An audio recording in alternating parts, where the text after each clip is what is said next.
up, weirdos? I'm Felicia and I like scary movies, and happy Thanksgiving. In honor of America's most problematic holiday, I would like to bring you the most terrifying families in horror movie history. I also want to mention before I hop in here that one of my favorite scenes in horror movies like these is the family dinner table scene. That's where all the shenanigans go down, everybody's there, all the personalities are raging, and I think all of these have a dinner table scene. I'm not sure about one of them, I can't remember right now, but most of them do, and that's when crazy comes out to play. This video is also going to have some spoilers in it, so I will list the movies with the timestamps I'm talking about them down below. Let's get started with The Stones from the 2009 Australian horror film, The Loved Ones. This family is messed up. The movie is about a teenage girl named Lola who asks a boy named Brent to the prom, and he turns her down, and that girl is out for revenge. As the movie goes along, you find out that not only is Lola nuts, her entire family is. Brent is ultimately kidnapped by Lola, and he wakes up in her house to find her in a prom dress, her psycho daddy, and a lobotomized woman named Bright Eyes. They torture and humiliate Brent all night long, and eventually you find out this ain't their first rodeo. Basically, this family gets off on torturing people, and it's pretty messed up. And honestly, I'm not sure who I'm more scared of, Lola or her daddy. It's a toss-up, really. Next up, we have The Robinsons from the 1991 Wes Craven film, The People Under the Stairs. Now, this is sort of a reverse break-in horror film, or something like that, where we have two adults and a kid breaking into the Robinsons' house to steal stuff, and then they get trapped in there by a psycho family. The Robinsons call themselves Mommy and Daddy, and they have not only one daughter named Alice, but a lot of other children hidden in the walls and under the stairs. Now, yes, all that makes this a very strange family, but to top it all off, the Robinsons, Mommy and Daddy, are actually brother and sister. Blech. Disgusting.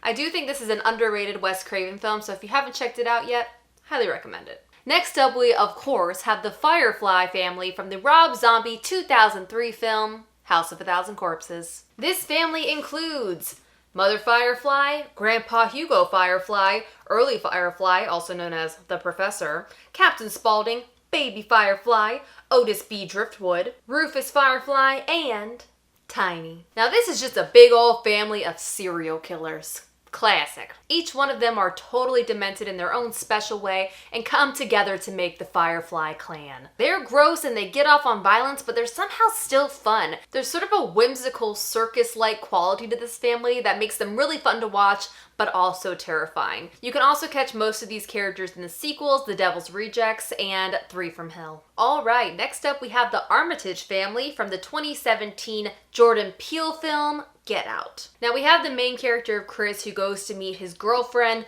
Rose's family, for the first time in their nice upstate house. And her family consists of Rose, her brother Jeremy, and her parents Missy and Dean. Whew, this family is messed up in a darker way than the rest of the families on this list, because they are seemingly kind, liberal, well-off white family living in upstate, but turns out they're the monsters. They prey on black people to steal their physical bodies and somehow in the process never die. Each family member and the society that they're a part of at large each has a different role in making this happen over and over and over again. They are just creepy, and if your significant other's mother ever tries to hypnotize you, just say no. Alright, and last on the list, and this is of course an obvious one, but we can't not mention it, Texas Chainsaw Massacre, the Sawyer family. Now this is a family of cannibals. Now there are actually quite a few cannibal family movies at this point, but I would say Texas Chainsaw Massacre is the original. In this family we have Drayton Sawyer, also known as the Cook,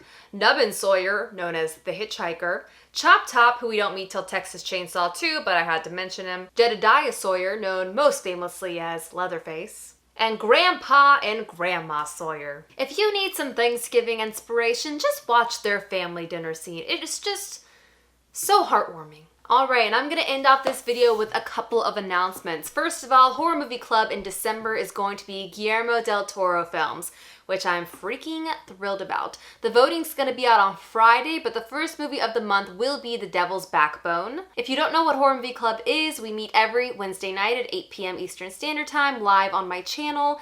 A different theme every month. I pick the first movie, you vote on the rest. And then my second announcement is actually about my Patreon. So this year, for the first time ever, I'm going to be doing Vlogmas, but only on Patreon. I will be posting a vlog every single day from December 1st to Christmas Day.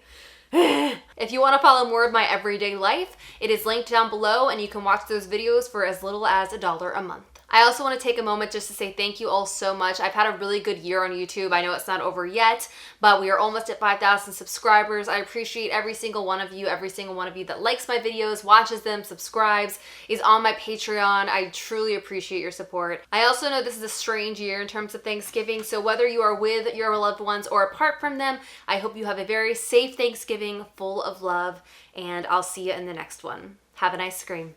Bye.